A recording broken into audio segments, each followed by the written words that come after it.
끊이지 않고 논란이 쏟아지고 있는 방송인 박나래 씨 관련 소식입니다. 박 씨와 법적 공방을 벌이고 있는 전 매니저들이 이 직장 내 괴롭힘을 호소하는 진정서를 노동청에 제출했다는 소식 어제 저희가 전해드렸죠. 이번에는 박 씨가 국세청의 세무조사에서 특혜를 받은 것 같다, 이런 의혹이 또 새롭게 제기가 됐습니다. 자세한 내용 소개해 주시죠. 복수의 매체에 따르면 서울지방국세청 조사 2국이 2022년 11월부터 약 한 달간 박나래와 또 1인 기획사를 상대로 강도 높은 세무조사를 진행한 것으로 확인이 됐습니다. 당시 국세청 조사 결과 이 박나래는 어머니 고 씨를 1인 기획사 대표이사로 등재한 뒤 실제로 근무하지 않았음에도 매달 수백만 원씩 연간 8천만 원에 가까운 돈을 지급한 사실이 드러났고요. 또 비용을 허위로 처리하거나 매출을 누락하는 방식으로 수십억 원을 탈루한 정황도 포착했다고 전했습니다. 또 박나래 씨는 2018년 7월에 이 1인 기획사를 세운 후에 2021년 중순까지 3년간 약 100억 원을 벌어들였습니다. 이 중 그러니까 수익의 대부분을 법인에 유보하는 방식을 고수했던 것으로 알려졌는데요. 물론 이 자체가 불법은 아닙니다. 다만 국세청은 이 박나래 씨가 이 과정에서 최소 10억 원에 달하는 가공 경비를, 그러니까 가짜로 처리한 경비를 이 장부에 올리거나 매출을 누락한 것으로 보고 조사에 착수를 했던 것으로 알려졌습니다.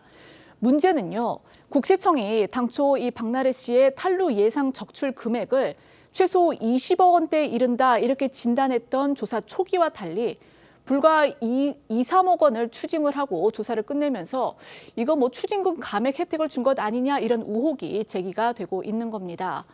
당시 박나래 씨 측은요, 그동안 세금 문제와 관련해 성실하게 잘 챙겨왔고 세무당국의 법에 따라 납세 의무를 다해왔다며 악의적 탈세와는 전혀 관계가 없다고 해명한 바 있습니다. 세무서 측의 입장은 아직 알려지지 않았습니다. 저희가 반론이 나오게 되면 또 소개해드리겠고요. 1인 회사의 그 돈과 관련된 논란, 사실 이번이 처음이 아닙니다. 앞서 전 매니저들은요, 박나래 씨로부터 갑질 피해를 당했다면서 특수상해, 또 개인 비용 미정산 등의 혐의로 고소를 했고요. 여기에 이 박나래 씨가 회사 돈을 목포에 살고 있는 어머니, 그리고 전 남자친구한테 사적으로 지급했다면서 횡령 혐의로 추가 고발을 한 상황입니다. 전 매니저들의 주장에 따르면 박나래는 회사에서 일하지 않은 전 남자친구를 정식 직원으로 등록한 뒤 4대 보험 가입부터 월 400만 원 수준의 급여를 지난해 1월부터 11개월간 총 4,400여만 원을 지급한 것으로 전해졌습니다. 또 전 남자친구의 전세보증금 마련을 위해 회사 계좌에서 3억 원을 사적으로 송금했다며 이 횡령 의혹도 제기됐습니다. 전 매니저들의 주장한 이 자금 흐름이 사실이라면 당시 전 남자친구의 구체적인 업무 성격과 적정성 등을 증명해야 할 겁니다. 또 이 법인의 실제 급여는 상시 고용자의 노동 대가로 지급돼야 하는 만큼 1인 기획사 대표이사로 등재돼 매달 수백만 원씩 연간 8천만 원에 가까운 돈을 받아간 이 박 씨의 모친에 대한 업무도 입증돼야 합니다. 법인에서 수행한 업무를 입증하지 못하면 업무상 횡령에 해당할 수 있는데요. 현재 박 씨의 모친은 목포에 거주 중인 것으로 알려졌습니다. 임금 체불 논란 등과 관련해 유튜버 이진호 씨가 전한 내용 들어보시죠. 어머니와 전 남자친구의 경우에는 직원으로서, 임원으로서 4대 보험 가입이 돼 있었다는 겁니다. 남자친구 A씨의 경우에는 매달 400만 원을 월급으로 받아가기도 했다. 다만 지켜본 당사자들 입장에서는 이 남자친구가 무슨 일을 했는지 모르겠다. 박나래 씨가 임금을 지급 안 한 적은 없는데 임금을 하루 이틀 정도 계속해서 지연 지급한 케이스가 많았다. 그래서 그때마다 막내 매니저가 죄송한데 혹시 어제 월급날인데 오늘 들어올까요? 라는 카톡을 보낼 때도 있었다는 겁니다. 문제 제기를 하면은 때 되면 주는 거 아니냐.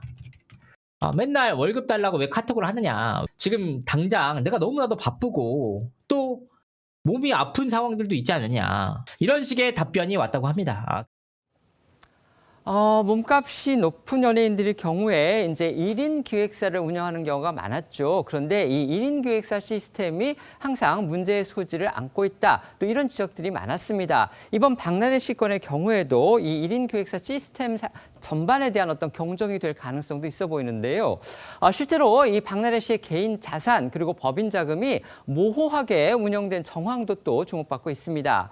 지난달 3일이었죠. 박나래 씨의 1인 기획사가 이 박 씨가 살고 있는 이태원 자택을 채권 초이고액 49억 원으로 근저당권을 설정한 그런 사실이 밝혀졌는데 그 이유를 놓고서 또 한 차례 논란이 불거진 적이 있습니다. 네, 지난 3일 이 박나래 씨의 1인 기획사가 박 씨가 거주 중인 이태원 자택에 이 채권 최고액 49억 7천만 원의 근저당권을 설정했다 이런 보도가 나왔었는데요. 2021년 7월 하나은행이 설정한 이 11억 원의 근저당권에 이어서 1인 기획사가 소속 연예인 개인 주택에 49억 원이라는 거액의 근저당을 설정한 시점이 박 씨의 각종 의혹이 불거진 시기와 맞물리면서 논란이 된 바 있습니다. 당시 기획사는 이 문화일보에 박나래 씨의 이태원 자택에 근저당권을 설정한 거는 이 해당 건물 매입 과정에서 소속 법인으로부터 돈을 빌렸기 때문이라고 전했습니다. 그러면서 이 법인에서 돈을 빌릴 때 차용증을 써놨고 빌린 순간부터 지난달까지 한 번도 밀리지 않고 이자를 납부하고 있다 이렇게 강조를 했습니다. 또 원금도 조금씩 갚고 있고 주택 구입 자금 대여 과정과 이 이자 납부 내역도 증빙할 수 있다 이렇게 덧붙였습니다. 관련해 한 국세청 출신 세무사는요, 이 연예인들의 1인 기획사에 관련해 사실상 개인에게 귀속될 소득을 가족법인 형태로 만들어서 나눠 먹는 구조가 왕왕 있다면서 최근 국세청이 세무조사를 통해 이들 회사의 구성원의 업무 입증 등을 조사하는 게 늘고 있다고 말했습니다. 어제 저희가 방송에서 전해드린 내용 중에서요. 지난해 연말 연예대상 시상식 이후에 방송인 김숙이 올린 SNS에 박나래 씨가 좋아요를 눌렀는데 취소했다 이런 내용 전해드렸었죠. 그런데요, 이 박 씨가 남겼던 좋아요 이게 삭제되지 않은 상태인 것으로 또 확인이 됐습니다. 그러니까 SNS 일부 계정에서는 이 박나래 씨의 계정이 보이지 않는 것이 있어서 빚어진 그런 해프닝으로 보이는데요. 어쨌든 박나래 씨 이 좋아요 버튼을 취소하지 않은 것으로 확인이 됐기 때문에 저희가 정정하도록 하겠습니다. 박나래 씨하고 전직 매니저들이 지금 고소 고발전을 이어가고 있죠. 이런 가운데서 이제 박 씨를 둘러싼 여러 의혹들이 제기가 되고 있는데 박 씨가 설립한 1인 기획사, 그러니까 사실상 소속된 연예인이 박나래 씨 한 사람뿐인 그 기획사가 2022년 국세청 세무조사에서 특혜를 받았다는 그런 의혹이 일부 매체에 의해서 제기가 됐습니다. 이 1인 기획사에서는요, 매달 수백만 원씩 연간 8천만 원이 넘는 돈을 박나래 씨 어머니한테 지급을 했고요. 그다음에 전 남자친구에게는 11개월 동안 월급으로 4,400여만 원을 줬다. 이런 지금 주장들이 전 매니저 측으로부터 제기된 상황입니다. 그렇다면 이 1인 기획사 문제 또 한 번 박나래 씨 사건을 계기로 해서 지금 도마 위에 오르는 그런 계기가 되고 있습니다. 어떻게 생각하십니까? 법인의 자금과 개인의 자금은 분명하게 구분돼서 사용되어야 한다는 것을 좀 많은 분들이 명심하는 그런 경각심을 얻는 계기가 되었으면 합니다. 우선 박나래 씨의 그 남자친구의 경우는 실제로 회사에서 전혀 근무하지 않고 급여를 받아갔다면 업무상 횡령에 해당할 겁니다. 그리고 이제 박나래 씨가 자신의 어머니 문제와 관련해서 이 남자친구 문제와 결부가 되기 때문에 좀 딜레마 에 처해 있을 것으로 보여요. 왜냐하면은 이렇게 실제로 일하지 않고 만약에 급여를 가져가는데 대표이사가 그것을 알고 근로계약서도 체결을 하고 4대 보험도 등재를 해주고 했다면은 업무상 횡령의 공범이 되는 문제가 생깁니다. 그런데 그렇다고 이런 것을 몰랐다고 하자니 그러면은 그 어머니는 대표이사로서 실제로 그 회사의 업무에 관여한 것이 맞냐라고 하는 지점에 부딪히기 때문에 제가 딜레마에 처했을 것이라고 보는 겁니다. 아마 박나래 씨의 변호인과 세무사들이 지금 상당히 고민이 많을 것으로 생각됩니다. 이 박나래 씨 대표적인 그 출연 프로그램 중에 하나가 나 혼자 산다였죠. 나 혼자 산다는 상당히 인기 예능이고요. 애청자들이 많으실 텐데 거기에 간간히 박나래 씨의 어머님이 등장을 했습니다. 그런데 대부분 어머님이 목포에서 가령 어떤 음식물을 갖다가 박나래 씨한테 보내주거나 또 박나래 씨가 짬을 내서 목포에 내려가서 어머니를 만나고 어머니로부터 아주 거하게 식사 대접을 받는 그런 장면들이 많이 노출이 됐었기 때문에 그런 어머니가 어떻게 서울에 있는 기획사의 대표를 맡았던 것이냐 이런 의문이 제기되는 게 어떻게 보면 또 당연해 보이기도 합니다. 말씀해 주십시오. 그럴 수밖에 없을 겁니다. 우리 그 TV에서 자주 노출이 됐었고 알고 있었던 대로죠. 누가 봐도 그 박나래 씨의 모친이 그 기획사의 대표이사로서의 직무를 수행하고 있었다고 보기 어려운 정관의 사정들이 보입니다.